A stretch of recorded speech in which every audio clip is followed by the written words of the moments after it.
Ay!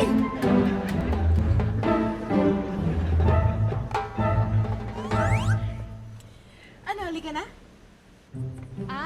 Parang hindi ata ako papayagan ng mom ko. Ay, alam ko na yan. Sige, naiintindihan namin. Okay lang, next time na lang.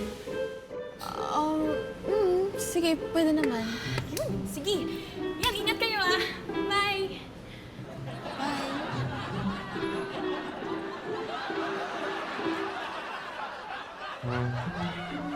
Bakit kaya biglang hindi siya papayagan?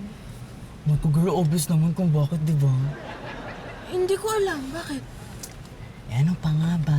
Hindi kinakabahan kapag driving ka. Sure ako, hindi 100% yung trust niya kapag nag-drive ka. Grabe ka. Eh, ikaw, 100% ka? 70. Eh, ba't sumakay ka pa? May choice ba ako?